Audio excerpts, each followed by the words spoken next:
Hey everyone, I am here today with a video for you about inlaid die cutting in your stamping. This technique is nothing new. I did not come up with it myself. It's just a really fun technique that I wanted to show you and I wanted to try out. So I'm going to go ahead and get started on this card. I am using the Ellen Hudson stamp set.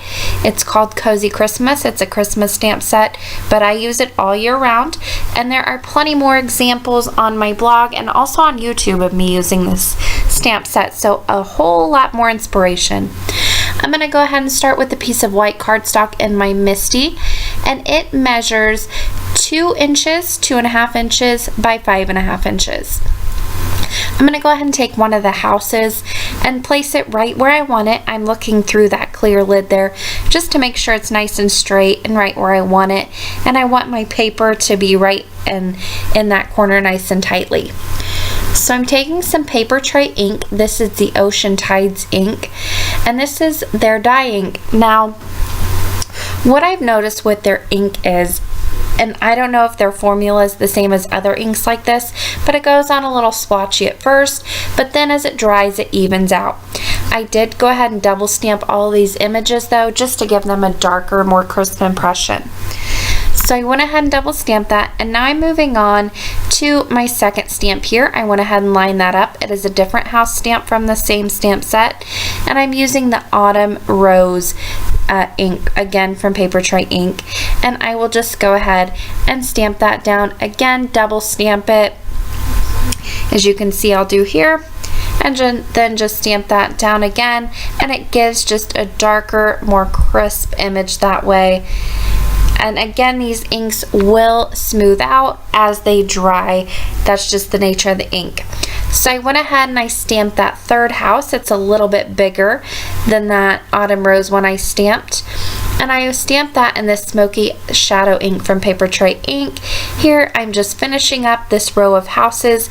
I kept it in order: Autumn Rose, Smoky Shadow, Ocean Tides, and then I just did another copy of the same exact stamping that I did. I'll go ahead and stamp that down again, and then my stamp panel is done. I can go ahead and take it out of my MISTI, and I can move on to my next step. I went ahead and put this in my die cut machine, and I'm using this Congratulations die. It's from Paper Smooches, and I'm just going to go ahead and place that right in the center of my houses.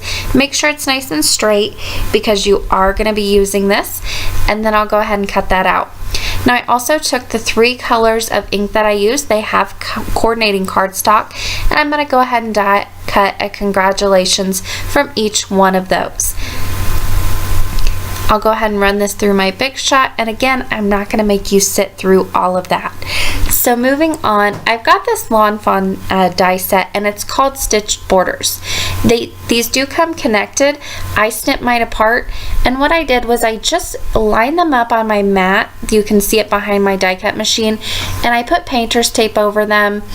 And I'm just going to go ahead and line those up and place them on that black cardstock.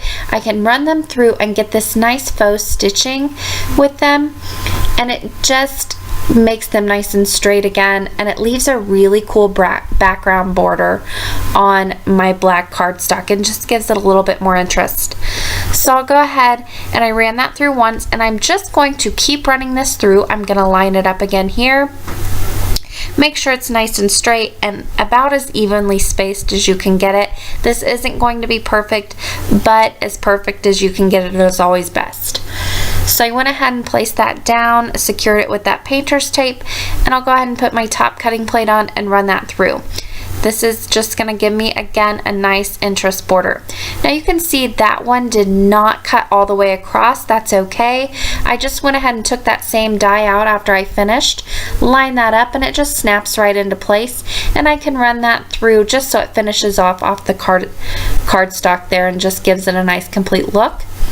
I can go ahead and remove that, and there you can see my nice faux stitched background all ready to go. Now these you can just take the painter's tape right off, and there they are all disconnected, ready to use again. Okay, since I'm doing inlay die cutting, I need something to put my die cut pieces on first and foremost behind this panel that I've created. So I went ahead and took some computer paper and I covered that with double-sided adhesive, and I'm just going to lay that right over. I'll go ahead and snip off the excess that's hanging off there, and then I've got a nice sticky section ready for my inlaid die cut, or my die cuts to be inlaid in. So I went ahead and I started with the Ocean Tides die cut that I have of the congratulations, and I'm just putting that right in place. It's already sticky, so no glue is needed right now, and it just pops right into place here. And I'm going to go in the order that I stamped in. I'm also going to go ahead and fill in the pieces that were die cut out, so the center of like the O and the L, the loop there, and also the A, just to complete the look. And it's easier now to do this with just one die cut into place than when you have them all stacked up and you have to kind of shimmy it into place. It's easier just to do it right now.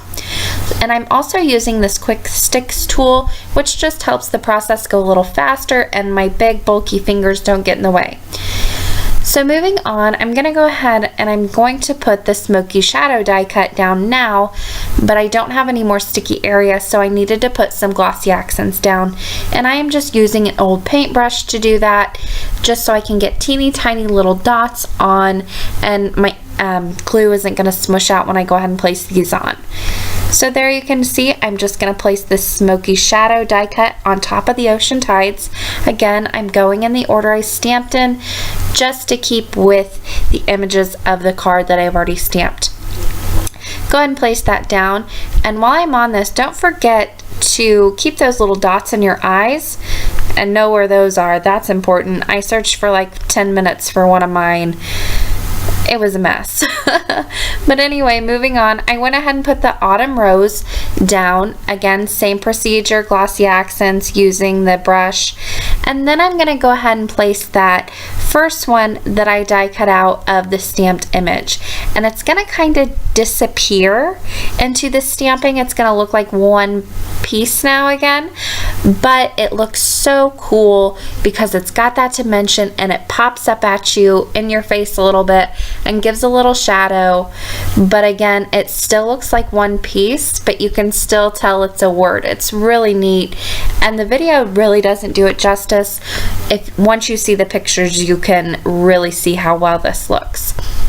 So I went ahead and put that last piece down, and the glossy accents dries like instantly too, so that's awesome. But there you can see all my nice colors showing through and the dimension I get with that congratulations. I wanted to keep this card simple, so I just put some fun foam with double-sided adhesive on the back of that panel.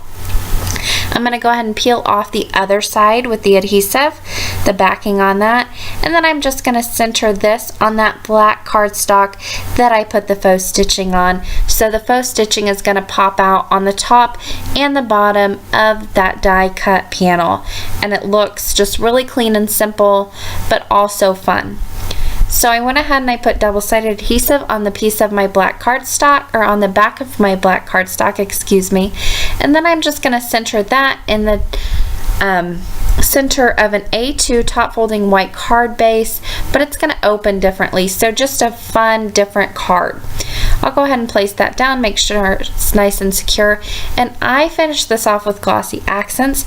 If you're using paper tray ink like I did, don't do this. My ink did bleed. I don't know if it does it with all of their inks, if any other inks bleed with this, so I was quite surprised when I came back and it had all bled through, and you'll see it in the pictures. That finishes the card off for today. I hope you guys enjoyed this technique, and I hope you'll give it a try. I will leave you with this close-up and a few pictures of the card.